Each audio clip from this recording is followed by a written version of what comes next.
Voting rights. Did you know that who you vote into your local legislator, state, whatever, makes the difference between going on a field trip to Stuckey Farms in 3rd grade versus going on a field trip to Santorini, Greece? It makes a difference. So, welcome to Black Vision Network. We're your hosts, Janae. And I'm Theo. And on today's episode... first of all, welcome to Black Vision Network. On our YouTube channel, we like to talk about Black wealth, Black health, Black education, and Black counseling. Absolutely. So while we're here today, as you may have guessed, on this wonderful MLK Day, is to talk about the importance of voting. And so this has kind of been like a hot button topic because whether a lot of us knew it or not, that original Voting Rights Act in 1965 that, tore down a lot of the racist laws that were set in place to keep us from voting has to be renewed. And so that wasn't an all standing law that holds forever. It has to be renewed. And so there have been some amendments added, and we now have the, I want to make sure I'm saying this correctly, the John Lewis Voting Rights Act, Voting Rights Advancement Act, and the Freedom to Vote Act, which will help, protect our voting rights. And it's currently sitting in a gridlock in Congress. And so we're here to talk about the importance of vote, how you can help to move that gridlock, and why it's so important. Yep. So Theo's going to start off with talking about the Voting Rights Act, and then I'm going to get into some of the numbers and statistics and some history behind voting rights in America, and then some action items, some stuff that you can do right now, today, to be effective in a part of this community that makes it better for everyone equally. Absolutely. So, let's look at today. So, as you may have heard, there are laws and things that have been put into place that make it harder to vote. And so some of these local guidelines that you have is you have restrictions against mail-in ballots, making it harder for mail-in ballots. We saw, unprecedented number of mail-in ballots during the pandemic, and it makes it easier to vote. Last year, I voted by mail-in ballot. When you're moving, it's easier to do. It's just, in a time where people didn't want to be close to each other and it was healthy not to be that close to each other, mail-in ballots were a very good thing. Also, harsh ID laws. And so you might have heard Trump during his rants when he was like, stop the vote, that a lot of people who didn't have correct form of identification were voting, which is not really accurate. This is kind of an old slave tactic from like literacy tests to, make it harder for people who have trouble renewing their ID or work multiple overnight shifts, which are usually Black and brown people. It makes them harder to vote. And so the Freedom to Vote Act and the John Lewis Voting Rights Advancement Act will help protect and combat these restrictive laws that have been put into place, especially here in places like Texas and Florida, where you have the SB1 act that was put into place by Governor Abbott.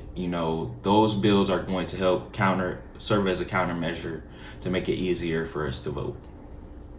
Okay, well, there you go. So, giving you some history. So, all the way back in like 1800 to 1830, that's when it became law that in order to vote, you had to be a land-owning male. Wait a minute. 21, above 21, and white, basically. That's what you had to do to be able to vote. And then in 1870, they allowed African Americans to legally vote in the states. But as recent as 1946, we had a World War II veteran was lynched in Georgia just for voting, just for abiding by his own rights.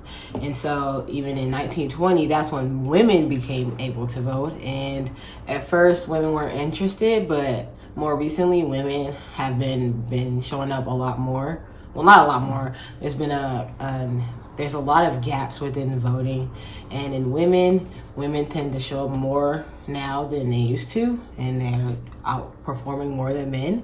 And then as far as the race gap, whites versus non-whites in America, in 2020, the gap was 12%. And in states such as Florida, Mississippi, and Alabama, the rates are as high as 30% due to disenfranchisement, and that's because more brown people are showing up in jail and they have felonies under their belt, so they're not able to vote. And it's crazy because, like you were saying this earlier, they're finding more and more ways to do that. And me, like, I don't know, my opinion, like, I was trying to get, like, if I saw a video that said voting rights, like, I was talking to Theo about this, I would not click on it. Like, I'm like, whatever. But, like, it's actually relatable. Voting rights actually impact our everyday life. And just, like, even talking about, like, school districts, like, how much funding is going towards school districts versus towards police academies or whatever. Like, that's the people that you're voting into office, or deciding to let other people vote into office and speak for you. And so today we really just want to make a call to action to, if you're not registered to vote, make sure you register to vote, because in Texas the deadline is January 22nd. And that's January 22nd or 31st. January 31st, 2022 is the last day to register in Texas. So it's like, I feel like you should be able to register to vote any time of the year. Why is there a deadline on that? But, it is what it is. Absolutely. And I'm glad you brought that up, like you kind of not thinking that seeing something that says voting rights will get you involved. I mean, I know especially, young black people, we struggle with, well, why are we voting? We're not seeing the things that we're voting for make a change. We're not seeing the impact from our vote. And, I've even struggled it with myself. I'm like, well, what's the point? And the first thing I think about is how hard our ancestors fought for this right. I mean, you brought up the year 1870 when African American males were first legally allowed to vote. But what immediately followed was scare tactics. Like you mentioned, somebody was lynched in 1946 when it was supposed to be legal for him to vote. You have lynching, you have literacy tests. These were slaves who it was illegal for them a couple years ago to be able to read, are now having to pass a literacy test in order to vote.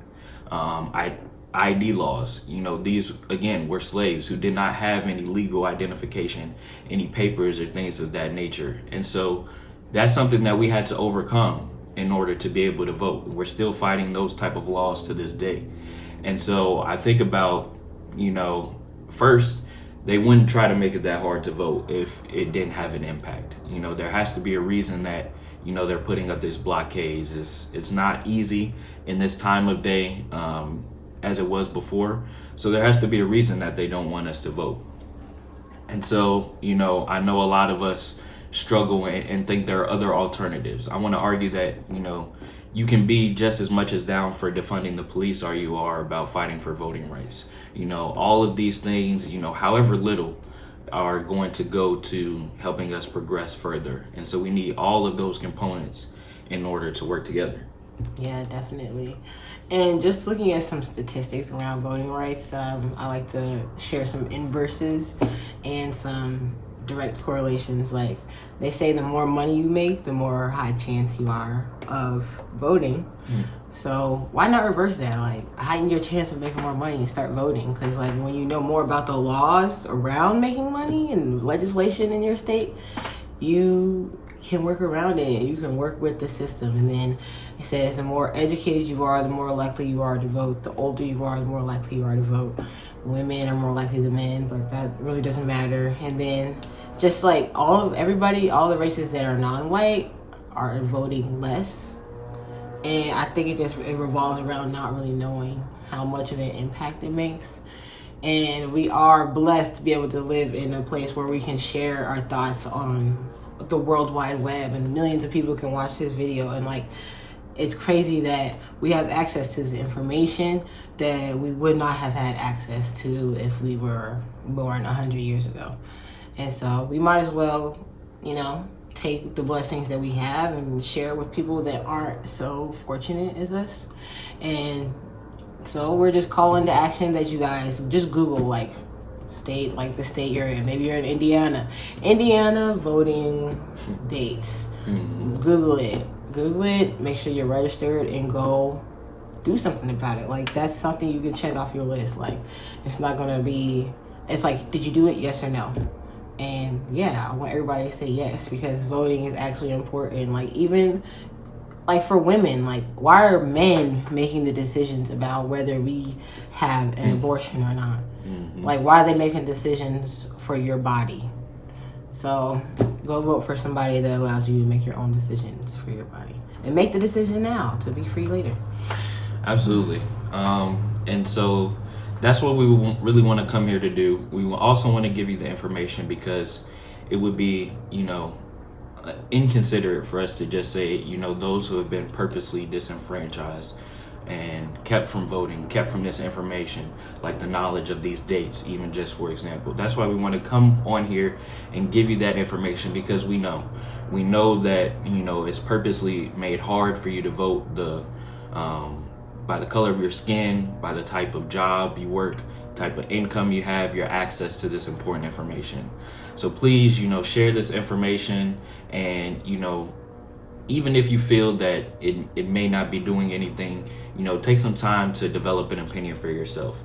Don't let anybody tell you that, your vote doesn't matter or anything like that. Take some time to research the history, the sacrifices and the struggle your ancestors went through for you to be able to, fill in a ballot. The sacrifice that is going into you being able to share your voice. And don't let that go to waste, because we need to take advantage of these things in order to continue to push the needle. And so we want to just end the video by giving you some information, ways that you can help today. And so I think one of the first things that you can do when it comes to the Freedom to Vote Act and the John Lewis Advancement Act is you can call your senators. Make your senators aware of where you stand, that you want them to vote yes on this bill. So you can call your senators directly from 1-888-453-3211. We'll also include 1-888-453-3211. What did I say? 1-888. You forgot an 8. Oh, sorry. My bad. We'll also include in the link petition and letter that you can, just sign your name. You can read through it if you want to. But basically, again, it's urging your senators to vote yes for these bills and continue to protect our voting access and voting rights. I know you have some steps as well. What you got? I already said mine earlier. Just do a simple Google search. Make sure that you're registered to vote. Find out when any of your local government elections are, because those are the ones I always forget about. It's not just one vote every 4 years for the president. No. That's what I used to think. It's not like that, okay? Mm-hmm. We even have midterms coming up, so you have to vote for your senators, even your local government. The smaller the scale that it is, probably the more important it is for you to vote there, because these are the things that impact you directly on a daily basis. Like Janae said, whether you go to Stuckey Farms or Greece. Yeah, it's like, is your local government money going towards police academies, or is it going towards educational after-school programs? Absolutely. It makes a difference. And that's one thing I definitely appreciated growing up, is we definitely had a lot of after-school programs, and I realized it wasn't the normal everywhere. So yeah, that's what we got for you guys today. I hope you enjoyed this. I hope you learned something, and I hope you actually take action, some inspired action today. And without further ado, signing off from Black Vision Network. Peace.